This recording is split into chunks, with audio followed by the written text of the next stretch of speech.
Last night, my son had a little friend over, and my son got upset because his friend interrupted him while he was talking, and his response was not very kind. And my son's response to his friend wasn't very kind.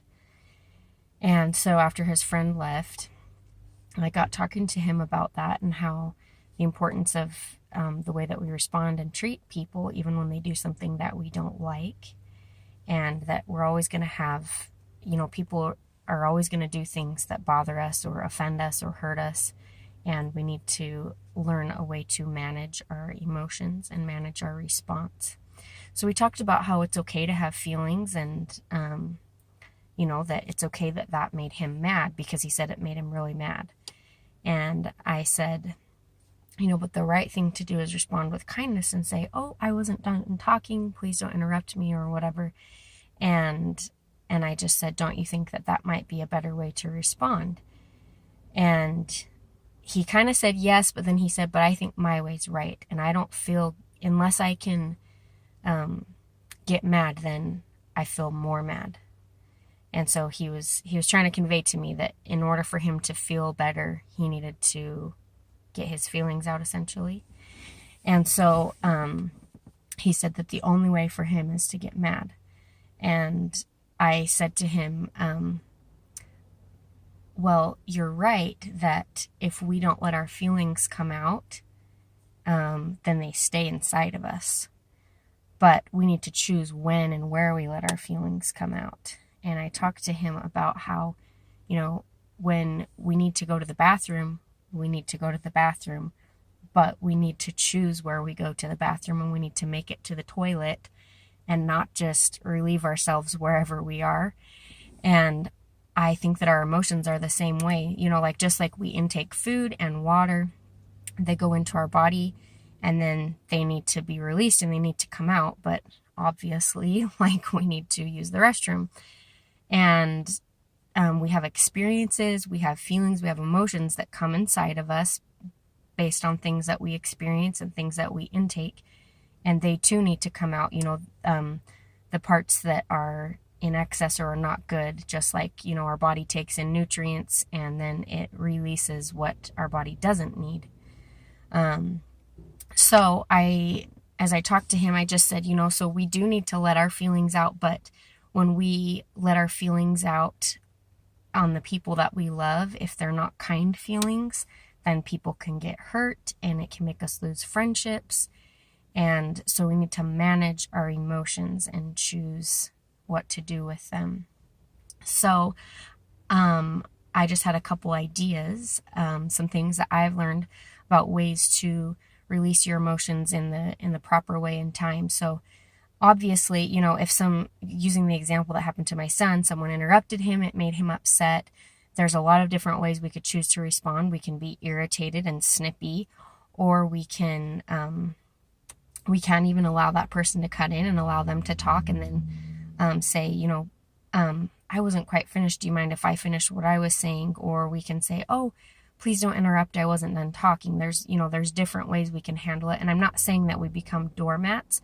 I'm just saying that we choose to respond with kindness and love and with self-control, because sometimes people think that they are a slave to their emotions and their life gets run on their emotions instead of them consciously deciding how to respond. And I think this is a big problem that we have in society.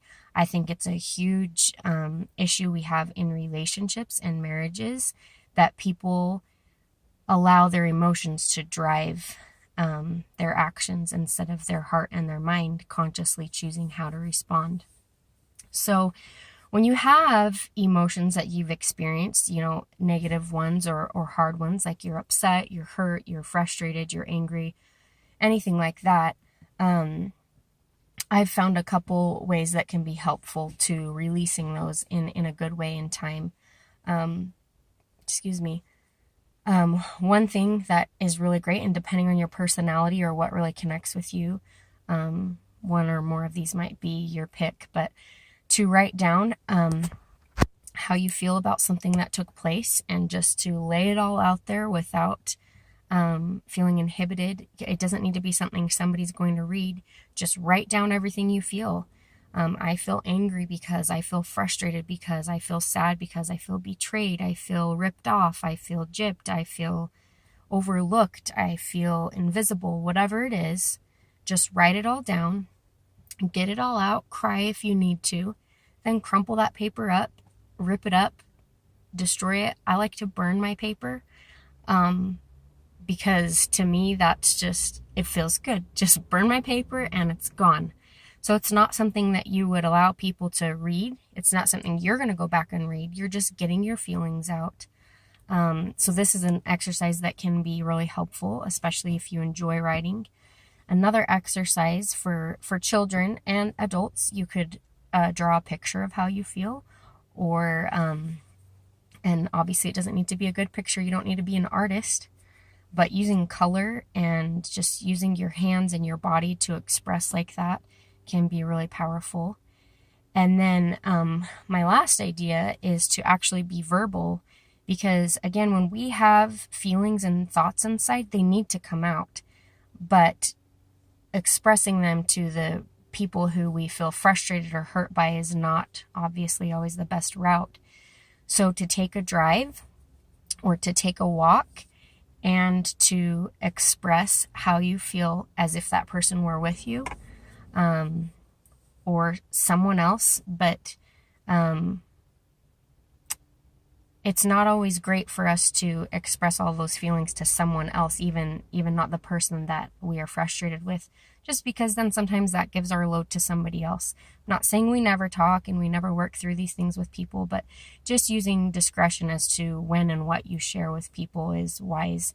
So, I have found that verbally expressing myself when I'm alone is really powerful. I've done this while I'm driving, and it definitely releases things. So maybe try one of those things if you're feeling hurt or frustrated, or you've got some feelings you need to get out. Try one of these and let me know what you think.